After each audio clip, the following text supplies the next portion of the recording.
एका आक्रमक नेतृत्वाचा सन्मान आहे, एका धीर गंभीर निष्ठावान नेत्याने ज्याला बॅटन म्हणतात, म्हणजे झेंडा आता जयंत पाटील साहेबांनी शशिकांत शिंदेंच्या हातात दिलेला आहे। मला वाटतं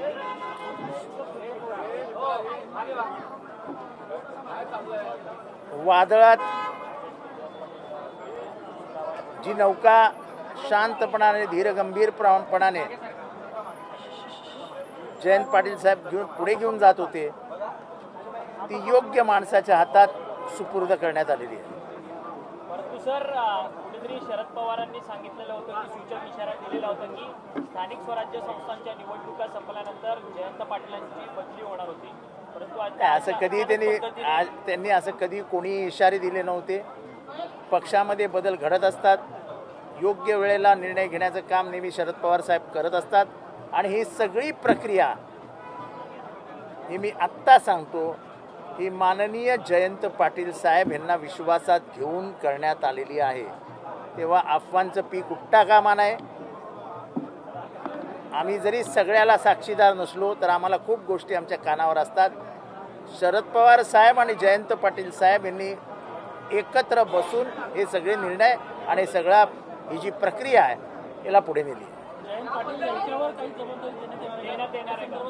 आज पहिला टप्पा पार पडला आहे, अजून पुढे जाणार आहोत। पुढे जे काय होईल ते पुढे आपल्याला दिसेलच। असं आहे की आव्हान तगडं आहे।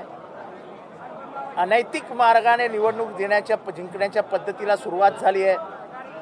निवडणूक आयोगाचं अस्तित्वच आता दिसत नाही आहे।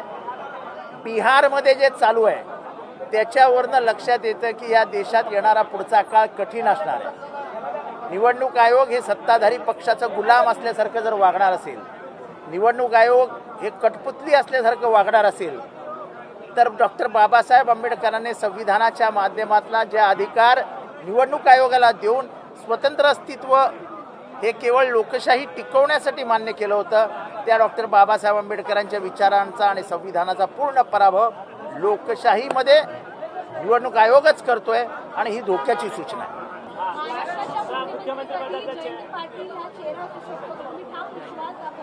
असं आहे की त्यांची एकंदर कार्यपद्धती, त्यांच्या बोलण्याचा आवाका, त्यांचं ज्ञान, त्यांचा विषय समजून घेण्याचा आवाका हे मी जवळनं बघितलं।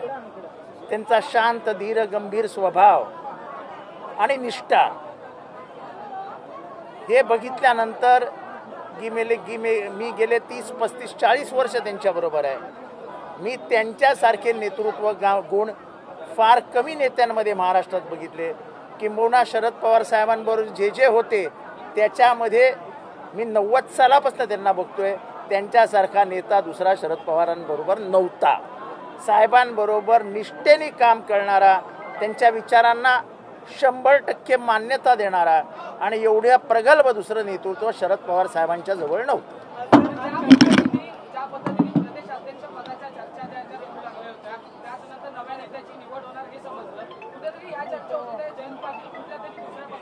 शरद पवार साहेबांप्रती एवढं प्रेम करणारा, निष्ठा असणारा, अवघड प्रसंगात शरद पवारांना साथ देणारा दुसरा नेता महाराष्ट्रात नव्हता। जेव्हा सगळे जवळचे रक्ताचे सगळेजण सोडून गेले तेव्हा तुम्हाला काय वाटतं, शरद पवार आपल्या जयंत पाटलांना संधी आली नसेल, कुठनं विचारणा झाली नसेल? पण त्यांचं म्हणणं एकच आहे की शरद पवार साहेब हे जादूगार आहेत। जितेंद्र ह्या नेतृत्व कधी कांडी फिरवेल सांगता येत नाही आणि एकदा प्रेम बसलं की बाकी सगळं गौण असतं। शरद पवारांवरती जयंत पाटलांचं बापासारखं प्रेम आहे। तेव्हा हे दुसरा पक्ष भिक्षा अफवा बिफा याचा काही संबंध नाही।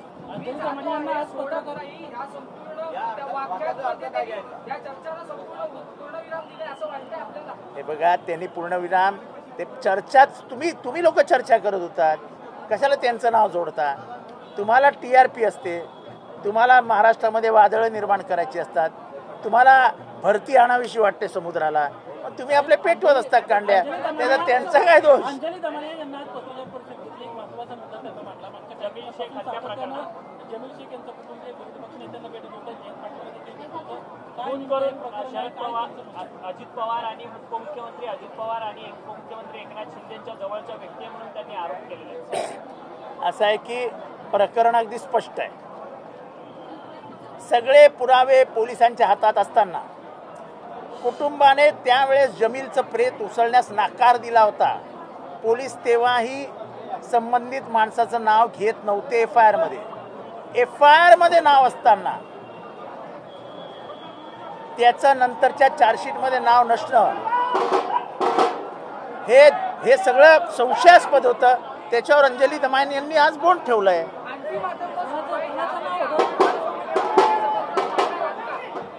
आता मी काय मांडणार हे आज कसं सांगू?